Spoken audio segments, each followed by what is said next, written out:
investing and mentoring, and TiE has become a greatest platform, I think, in the world.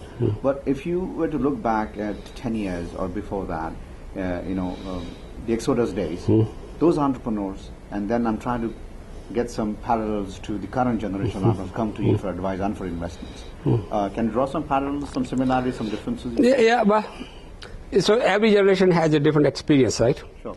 If people used to say, why don't you learn from the Jewish experience? We don't have as a group same experience as Jews did. So your reference point is always based upon your own experience. So the guys we mentored in early 90s, they went out and they have mentored in their own way. B.V. Jagdish, one of the founders of Exodus, has mentored hundreds of entrepreneurs. There was this professor at Harvard Business School, Professor Dorothy Leonard, and she wrote, you can do research on the internet. She wrote a book called The Knowledge Troches. She studied people who have had influence, who had huge impact on the large number of people by transferring knowledge. And she studied TiE, and she focused on me in the beginning. And she studied the people. She sat through some of the mentoring sessions I was having with people. And she would come from, and she would send her graduate students. They will tape some of the mentoring sessions that I would have. And then she followed the people I mentored when they succeeded. And they started mentoring. And she taped their mentoring sessions. And then she followed the people that I mentored, people who were mentored by the people I mentored, fourth generation. And then she traced back the messages that were being delivered by me, that slightly modified, that even more modified, and then became totally new set of messages. But there were a couple of themes there. She noticed they were always there. That the clarity of the message you're giving, the notion of selfless giving, where your focus on producing a winner rather than producing wealth for yourself. That was there. So she basically said that knowledge transfer was pretty rapid and pretty effective. And I didn't read this book until several years later, and she had picked up the phrases I used back then, and parsed them to what they meant when I said, and what they meant to the next person, and what they meant when the next person was delivering.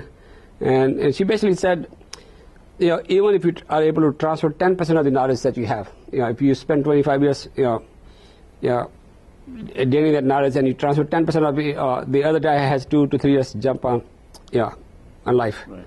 And so she found the TiE phenomenon to be incredibly successful. And there are other professors who have studied this phenomena. The new generation of people are dipping bat, but dipping bat is also tied to your age. When you are in your 30s and 40s, you have less of a desire to dip bat. You're still making yourself. When you get into 40s and 50s, especially when you start to hit 50s, there's a lot more desire to dip bat because you have your own children. You start to become much more a father figure, which is teaching the kids. So I think some of these people who are reaching 50s now, they will dip bat a lot more. What is a personal pleasure or satisfaction for you now, apart from mentoring the emerging entrepreneur? You have done 2,000 plus mentoring. Oh, I'll tell you, the pure joy of seeing an entrepreneur emerge is still undiluted for me. We talked about Chandra. We talked about a whole bunch of other people that I mentored. When they emerge, I still get the same joy. And I have now this guy at Red Bus in Bangalore that I am spending a huge amount of time with, and I'm seeing him emerge as a very strong, very clear thinking entrepreneur.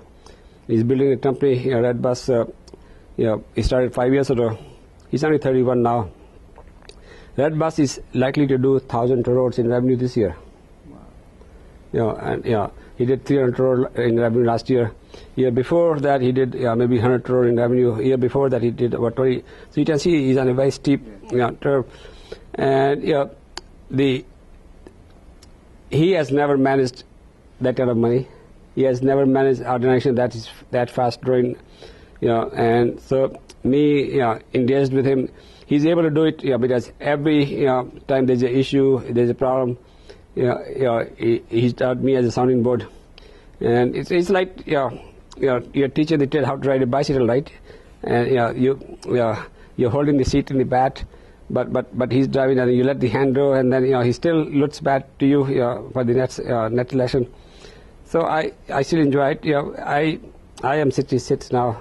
I'm 67 almost this summer, and I enjoy this too much to be doing anything else. So I'm still traveling to the chapters, outlying chapters, mostly on the periphery, and still delivering the same message. We forget that it's like any professor at university. It might be an old message for you, it might be an old lesson for you, but for the kid out there, it's a new lesson, a new message. So there's a new class every year, and so I still enjoy it. So I don't see any need to change. Who or what has been the biggest inspiration for you, Kanwal? There are multiple. You can just a couple. I didn't have any role models growing up, to tell you the truth. My father, he was in the army, and he was very focused on survival and family survival. So in my case, I really didn't get too much. It was mostly from inside, and I did read a lot. I got into history, a lot, and so I drew a lot of strength from reading, but I never had any really proper role models, that I wanted to be like. And I was number 3 in my family as a brother, number 3. My older brothers were in the army. I was so different from them. My father was in the army. It was very, very hard to draw any inspiration from them, because army people have a totally different mindset. Sure. So I don't know. It's been a very Maybe that is the impetus that made you one of the best known mentors around Silicon Valley and the world, I suppose. Yeah, I suppose. But I was a natural teacher. When I look back, I taught all my younger brothers and sisters how to ride bicycle. I was always teaching. How to ride bicycle, how to drive, how to. Somehow it was sort of innate.